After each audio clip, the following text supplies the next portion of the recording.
See how I can just move that flame around?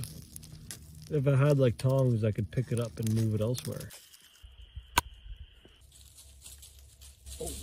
The sap on these trees is extremely sticky. So if you don't want your hands to get all sticky, definitely avoid getting sap on your fingers. Fir sap, or this also works with pine sap, and all these other coniferous tree saps, they are a very good fire starter. So we're going to collect a little bit of it and get a fire going.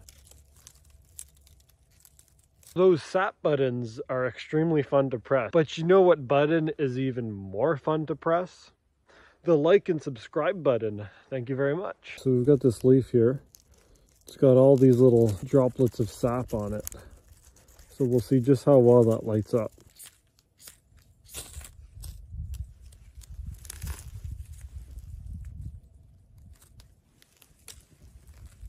Okay, so now I've got a leaf, a very dry leaf, and we'll see what happens if we light it without sap on it.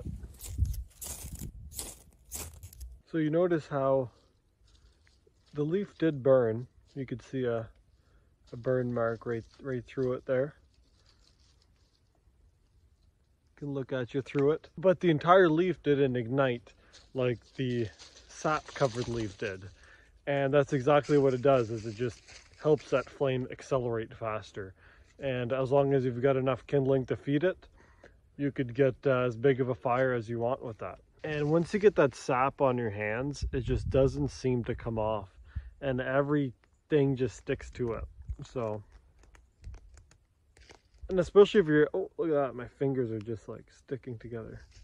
And behind me now, we've got a spruce tree. I'm gonna bring the camera a little bit closer for you to see, but right here is a big clump of dried sap. So we're gonna see the difference between the wet sap and the dry clumps of sap. There's a close-up view of that sap for you there. You can see it kind of dribble down a little bit, and you've got another little clump here. But the big mother lode is up there, so we're gonna cut that off.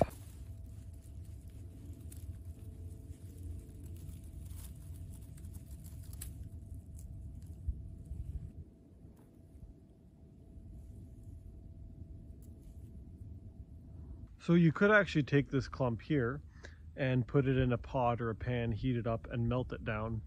And it would be just like the liquidy sap that we had before. And it's not super hard. Like I can squish it. It's squishable.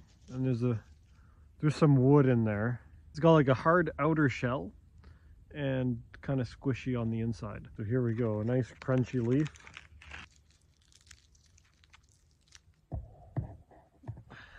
Camera's falling. Okay, crunch that up a bit so we've got some pieces of sap sticking out. We've got some leaf.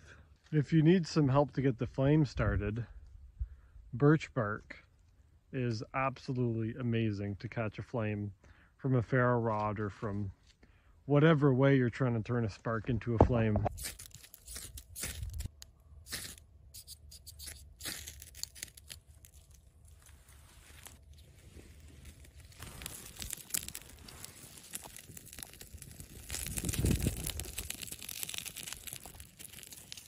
So the birch bark got the flame started, but if we only used birch bark to start the fire, it would have been a quick flame and then it would die off pretty fast because the bark would, you know, burn up really fast. But with a big glob of sap, there was actually a moment where you kind of heard and the flame got big, and the flame stayed pretty big for a pretty long time. So having that sap in combination with the birch bark to start the flame, and then the sap to really amplify it and to get a big flame going that'll last long enough to burn your smaller kindling, and you know, you keep burning bigger pieces until you get a bigger fire. So I'm gonna just let that little fire die off there because I don't really want a big fire right now. But now that you do have your fire started, it's possible that you might burn yourself, right? Well, thankfully there's a thing that can actually soothe your burnt skin. Can you guess what it is? Is it the sponsor of this video? No, there is no sponsor. So the thing is, sap, whether it's spruce sap, fir sap, pine sap, just like applying it on a cut, applying it on a burn will help soothe the burn. It'll help heal it faster. It goes full circle, you know. You use the sap to start the fire, and then you burn yourself with that fire. So then you go back to the same tree to get more of that sap to then heal your wound that was caused by the fire that started with the sap from that same tree. Man, the simulation is broken. This fire's been going for like 5 minutes and there's hardly anything on it. And that is thanks to the sap. Like it's burning pretty good.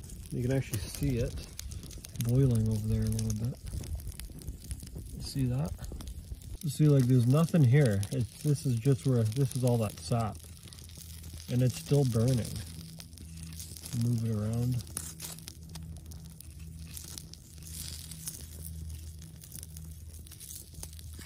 See how I can just move that flame around?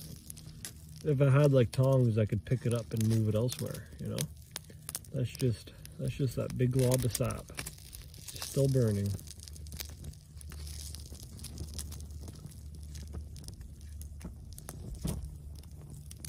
Well, I really do hope that you learned something in this video, and I hope you didn't get as sticky as I did. Wow. But anyway, thank you so much for watching the video. Peace out.